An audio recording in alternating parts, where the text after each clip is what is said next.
اعوذ باللہ من الشیطان الرجیم بسم اللہ الرحمن الرحیم۔ آج آپ کو توبہ کا مفہوم بتاتے ہیں کہ توبہ ہے کیا۔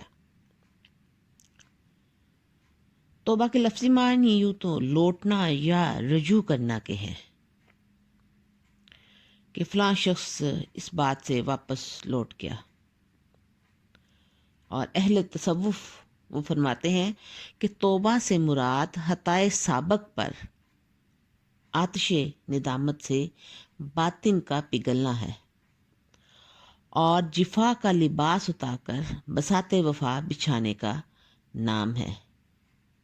ایک بزرگ بھی فرماتے ہیں، ان کا قول مبارک ہے کہ توبہ ایک آگ ہے جو دل میں بھڑکتی ہے اور ایک درد ہے کہ جگر سے جدا نہیں ہوتا۔ توبہ یہ ہے کہ بندہ اپنے گناہ کو نہ بھولے تاکہ ہمیشہ اس کی پریشانی میں رہے، کہ بندہ اپنے گناہ بھولے ہی نہ اور اسی پریشانی میں رہے کہ مجھ سے گناہ سرزد ہو گیا ہے، تاکہ اچھا عمل اس کو تکبر میں مبتلا نہ کر سکے۔ حضرت شیخ عبد القادر جیلانی رحمہ اللہ فرماتے ہیں کہ توبہ اس بات کا یقین ہے کہ گناہ اور نافرمانیاں ہلاکت آفریں ہیں، اللہ اور جنت سے دور کرنے والے ہیں۔ گناہوں کا ترک کرنا اللہ اور جنت سے قریب کرنے والا ہے۔ ابن عربی رحمہ اللہ فرماتے ہیں، توبہ سے مراد حق تعالیٰ کی طرف لوٹ جانا ہے، یعنی سارے کا سارا لوٹ جانا ہے اور پھر واپس نہیں آنا، حق تعالیٰ کے راستے میں ہی گم ہو جانا ہے، اور یہی فنا ہے، اور یہی فنا فی اللہ ہے۔